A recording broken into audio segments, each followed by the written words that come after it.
So, tuberculosis, it is considered as one of the world's deadliest disease. It is also major public health in the Philippines. So, the tuberculosis daw or TB is isa sa pinakamalubhang sakit sa buong mundo dahil sanhin nito ang milyong-milyong kaso at libo-libong pagkamatay bawat taon. Natawag siyang deadliest disease kasi mabilis itong kumalat kapag hindi na-detect ng early at hindi naagapan ng tamang treatment.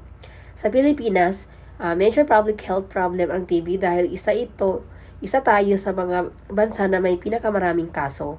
Maraming Pilipino ang naaapektuhan dahil sa factors tulad ng kahirapan, siksikan na tirahan, kakulangan ng access sa healthcare at minsan ay hindi pag-follow up sa treatment. Ang TB ay hindi lang individual health issues. Isa rin tong malaking challenge sa health system ng bansa kaya kailangan tuloy-tuloy na awareness, early detection, and complete treatment. Next is, what is tuberculosis? Tuberculosis or TB na kilala rin bilang Koch's disease or pulmonary tuberculosis or PTB ay isang infectious at chronic na sakit na cause ng tubercle bacilli, particular ang Mycobacterium tuberculosis. Karaniwan nito inaatake ang baga pero pwede rin itong makaapekto sa ating ibang parte ng katawan like bones, brain, or lymph nodes. Ang TB is isang matagal at nakakahawang sakit na kumakalat through airborne. Kapag umubo, bumahing, or nagsalita ang isang taong may active TB, dahil dito mabilis itong maipasa sa tao lalo na sa mga lugar na siksikan at kulang sa ventilation. Kaya mahalaga ang early detection at tamang gamutan para maiwasan ang pagkalat ng complication ng sakit. Extrapulmonary tuberculosis outside the lungs, like for example, TB in the bones, meningitis, liver. So dito, extrapulmonary tuberculosis or EPTB ay tumutukoy sa TB infections na nangyayari sa labas ng baga. Ibig sabihin, kahit nakaraniwan sa baga ang TB, maaari nitong umatake sa iba't ibang organs ng katawan, like for example, TB in the bones, a skeletal TB na nakakapekto sa buto at joints, pwedeng mag-cause ng pain at deformity. TB meningitis, TB sa meninges or lining ng utak, spinal cord na pwedeng magdulot ng matinding sakit ng ulo, pagsusuka at neurological symptoms. So the lastly is TB in the liver, umaapekto sa atay at maaaring magdulot ng hepatomegaly at liver dysfunction. Primary tuberculosis ay isang unang infection ng TB bacteria sa katawan. Most hospitals nakikita sa mga bata. Sa medical context, ang children ay tumutukoy sa mga batang below 15 years old. Sa primary TB, bagong-bago pa lang ang exposure ng bata sa Mycobacterium tuberculosis. Kadalasan wala pang malalang sintomas dahil hindi pa ganap na lumalaban ang immune system. Pero pwede pa rin mag-develop ng cough, fever, or weight loss. Kailangan ng early detection kasi mas vulnerable ang mga bata sa complication tulad ng meningitis or disseminated TB. So, infectious agent na cause ng tuberculosis ay Mycobacterium tuberculosis. Ito ang uri ng bacteria na responsible sa pag-cause ng TB infection sa tao. Mycobacterium tuberculosis is isang slow-growing na bacteria na kaya mabuhay sa loob ng katawan ng matagal. Kapag nalanghap mula sa ubo o bahing ng taong may active TB, pwede itong pumasok sa lungs at magsimulang magdulot ng infection. So, signs and symptoms of TB. Coughs for 2 weeks or more. Low-grade afternoon fever, bahagyang lagnat na madalas lumalabas sa hapon. Hepatitis, pag-ubo ng dugo, isa sa pinakakilalang symptoms ng advanced TB. Fatigue, palaging pagod at panghihina kahit kaunti lang ang ginagawa. Weight loss, hindi sinasadyang pagpayat o pagbaba ng timbang. Night sweats, labis na pagpapawis sa gabi kahit hindi mainit. Sa mode of transmission naman ng TB, naiipasa siya through airborne droplets. Ibig sabihin, kumakalat ang bakterya sa hangin kapag ang isang taong may active TB ay umubo, bumahing, magsalita o huminga ng malalim. Kapag nalanghap ng ibang tao ang droplets na ito, pwede silang mahawa. Ang TB ay airborne kaya mabilis itong kumalat sa hangin kapag may ubo o bahing ang infected person. Hindi siya nakukuha sa pagkain, tubig o paghawak ng gamit, sa hangin talaga siya nakukuha. Kaya mahalaga ang proper cupping etiquette, mask wearing at good ventilation. So, how is TB treated in the Philippines? Sa Pilipinas, ginagamot ang TB gamit ng DOTS or tutok gamutan kung saan minomonitor ang pag-inom ng gamot ng pasyente para masiguradong kompleto, tama at tuloy-tuloy ang treatment. Ang tutok gamutan or DOTS ay isang sistema kung saan ang pasyente ay inom-inom ang kanyang TB medicines habang may healthcare worker na nag-o-observe. Ginagawa ito para maiwasan ang pagputol ng gamutan dahil kapag hindi natapos ang treatment, maaaring maging drug-resistant TB na ang mas mahirap pang gamutin. Sa TB DOTS, ang DOTS ay nagbibigay ng comprehensive support sa TB patient mula consultation, diagnostic test, health education hanggang sa libreng gamot. Gusto nilang mapadali ang paggaling ng pasyente at masiguradong hindi na kumalat ang TB sa komunidad. Tutok gamutan, nakilala rin bilang DOTS, Directly Observed Treatment Short Course, ay isang pinaka-epektibong paraan ng pamamahala sa tuberculosis sa Pilipinas. Ito ang standard na strategy na tinitiyak na matatapos ng pasyente ang tamang treatment para tuluyang gumaling at maiwasan ang drug resistance. Ang most effective management of TB, DOTS ang itinuturing pinaka-epektibong paraan dahil minomonitor ang pag-inom ng gamot araw-araw. Daily medication for 6 months, ang pasyente ay iniinom ang TB medicines araw-araw sa loob ng 6 months. A 6 months treatment of combined medication, hindi lang isang gamot ang iniinom, combination ng ilang TB drugs para masiguradong mamatay ang bakterya.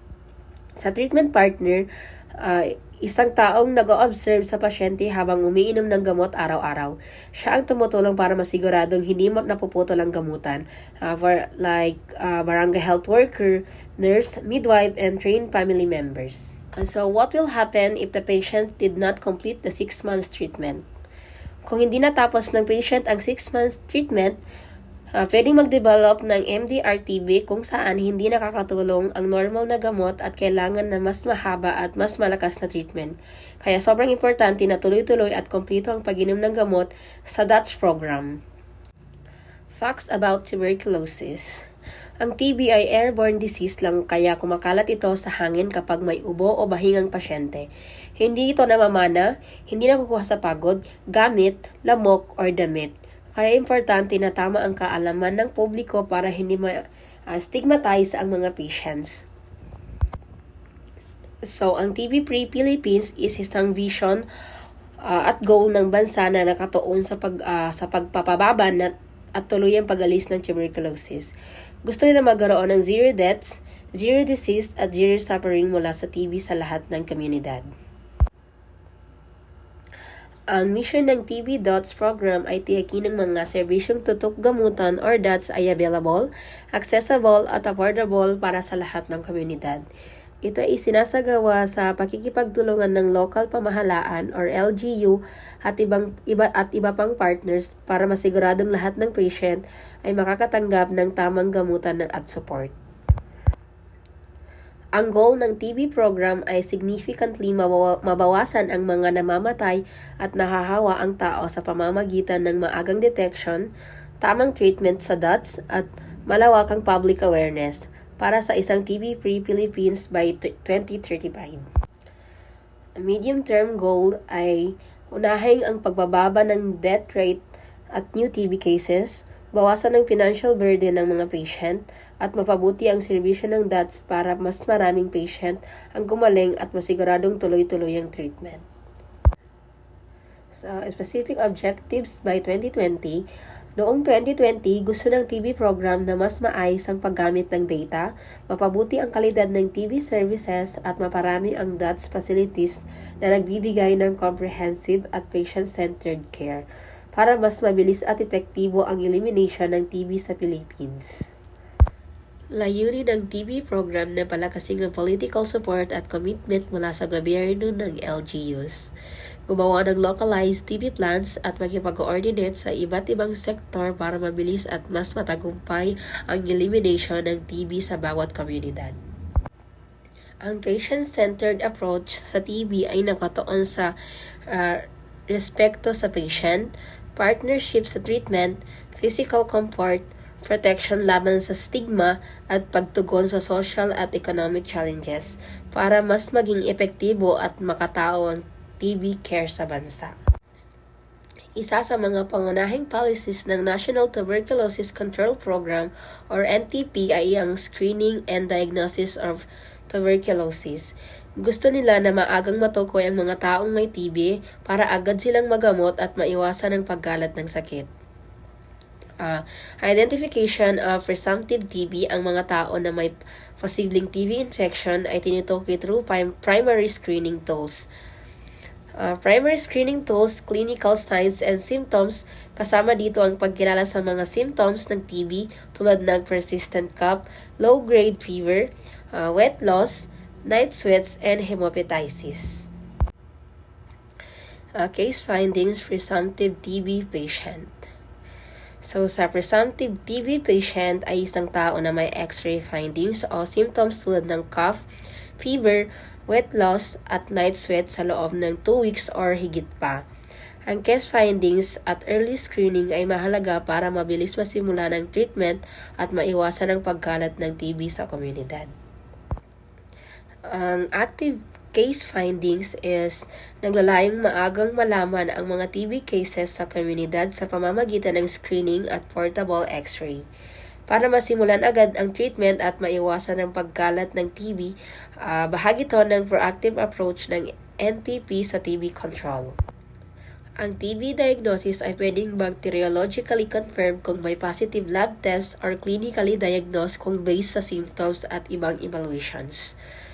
Ang dalawang approach na ito is mahalaga para masigurado na agad masimulan ang tamang treatment at mamonitor ang patient.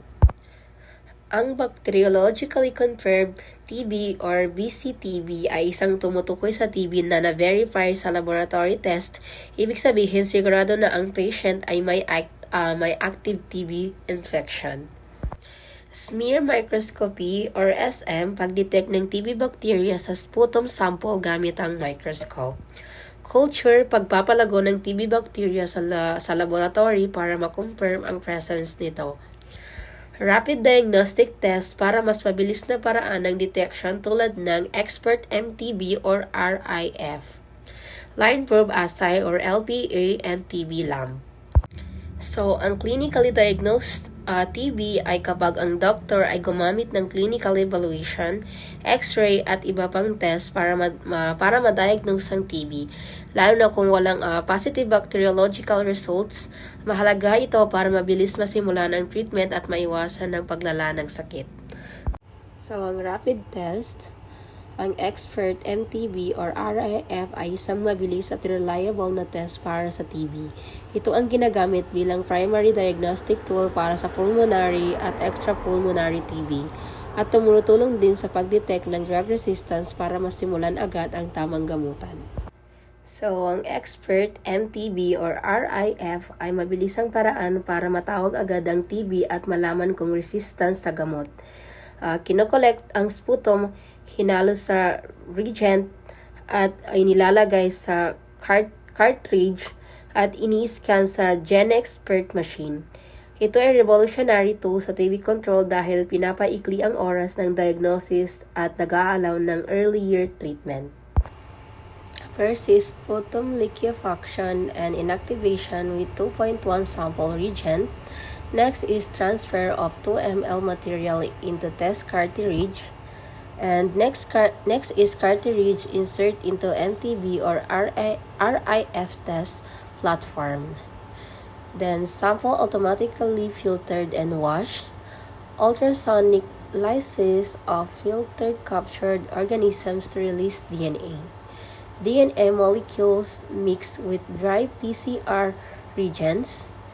Next is semi-nested real-time amplification and detection in integrated reaction tube. And the last is printable test result. Next is alternative if expert is not available. Kapag walang expert MTB or RIF machine sa lugar, may ibang diagnostic alternatives na ginagamit sa TB screening at diagnosis. First is direct sputum smear microscopy or DSSM. Traditional method ng TB detection gamit ang microscope. Tinutukoy ang presence of TB bacteria sa sputum sample. Mas mabagal at mas mababa ang sensitivity kumpara sa expert, pero madalas gamitin ng remote areas. Next is loop-mediated isothermal amplification, TB lamp, molecular test na mabilis at kaya rin detect TB bacteria sa sputum. Mas sensitive kaysa sa DSSM at hindi kasing komplikado ng expert. Maaaring gamitin sa areas na limitado ang lab facilities. Next is kapag may presumptive TB patients, ang bacteriologic confirmation gamit ang expert or DSSM ay kailangan para matiyak ang diagnosis. But may contraindication tulad ng massive hemopatitis and blood-streaked sputum ay pwede pa rin i-examine para sa accurate TB detection. Nursing responsibilities sa sputum collection para sa TB diagnosis, mahalagang malamang ng nurse at pasyente ang tamang kalidad ng sputum dahil nakaka-apekto to sa accuracy ng test result. Thick sputum, ito ang prepared sample para sa TB testing. Mas mataas ang chance na makuha ang bakterya mula sa loob ng baga. Thin sputum or saliva, hindi ideal para sa TB testing dahil mas mababa ang bacterial content at maaaring magbigay ng false negative results. And next, nursing responsibilities, gawayan ng pasyente kung paano ma-expectorate ang thick sputum, hindi lang saliva. Siguraduhin 1 ml ng thick sputum ang makolekta para sa expert MTB or RIF o TB lamp testing. I-place ang sample sa sputum cup or conical tube ng maayos para hindi makontaminate. And i-identify ang thick and sticky sputum and saliva thin and watery. Ang tuberculin skin test or PPD and Mantoux test ay ginagamit pangkaraniwang bilang support test kapag may uncertainty sa clinical diagnosis ng TB sa mga bata. Hindi ito primary diagnostic tool, ngunit nakakatulong sa doctor sa decision making para sa treatment. Sa tuberculin skin test, ang positive result sa children ay 10 mm induration at sa immunocompromised children ay 10 mm induration. Ang positive reaction ay tumutulong sa doktor para suportahan ang clinical diagnosis ng TB, lalo na kapag may duda sa symptoms ng bata. Sa treatment of tuberculosis, ang case holding ay isang comprehensive approach sa TB care na nag-uumpisa sa diagnosis, sinusundan ng pagsisimula ng treatment at nagpapatuloy hanggang sa matapos ng patient ang buong TB regimen para masiguradong gumaling at maiwasan ng drug resistance or relapse. Ang TB treatment, mahalaga ang case holding upang masigurado na tatapos ng patient ang tamang treatment. Supervised treatment, that's or tutok gamutan, lahat ng patient ay minomonitor araw-araw ng health worker or treatment partner habang iniinom ang TB medicines. Agreement on case holding mechanism, hindi pwedeng simulan ang treatment hanggang walang nagkakasundo ang plans sa pagitan ng patient at DOTS facility staff para sa compliance of follow-up. Ang TB treatment regimen ay planong pagsasama-sama ng gamot na iniinom ng patient para matanggal ang TB bacteria at maiwasan ang drug resistance. Karaniwang may dalawang pangunahing regimens depende sa case type at drug sensitivity. Regimen 1, first line or drug-sensitive TB, ginagamit para sa newly diagnosed or drug-sensitive TB patients. Karaniwang binubuo ng 4 first lines anti-TB drugs, isoniazid, rifampicin, pyrazinamide, ethambutol, and duration of 6 months intensive phase at continuation phase. Sa regimen 2 naman is for previously treated or drug-resistant TB. Ginagamit para sa patient with prior TB treatment or suspected drug-resistance TB. Binubuo ng adjusted combination of drugs depende sa drug sustainability testing, DST, So, ang duration niya is mas mahaba sa kadalasang 9 to 24 months at may mas advanced monitoring. Next is drug use in TB treatment. Sa treatment ng tuberculosis, may 4 na mangunahing first line ng anti-TB drugs na ginagamit sa Regimen 1 drug-sensitive TB. First is isoniazid or INH, pangunahing anti-TB drugs na pumapatay sa bakterya sa loob ng cells. Next is rifampicin, isa pang potent anti-TB drug na tumutulong sa pagpatay ng bakterya at prevention ng resistance. Next is pyrazinamide or Z, effective sa bakterya sa acidic environment tulad sa loob ng macrophages, ginagamit sa intensive phase ng treatment. The last is etambutol, tumutulong na pigilan ang bacterial growth at kasama sa combination therapy para maiwasan ang resistance. Next is understanding regimen in TB treatment. Sa TB treatment, ang regimen ay kadalasang isinusulat sa abbreviated form tulad ng 2HRZE or 4R. Mahalaga itong maintindihan para masigurado na tamang duration at combination ng gamot ang iniinom ng patient. Like for example, 2 hours ZE or 4 hours, 2 hours ZE ay tumutukoy sa intensive phase na tumatagal ng 2 months kung saan iniinom ang isoniazid, rifampicin, pyrazinamide at etambutol sabay-sabay. 4 hours tumutukoy sa continuation phase na tumatagal ng 4 months, iniinom lamang ang isoniazid at rifampicin. Next is tuberculosis preventive treatment. Isang policies na layuning maiwasan ang development ng active TB sa mga taong may mataas na risk. Ang TB preventive treatment ay ginagawa para maiwasan na ang latent TB ay maging active, lalo na sa mga high-risk individuals.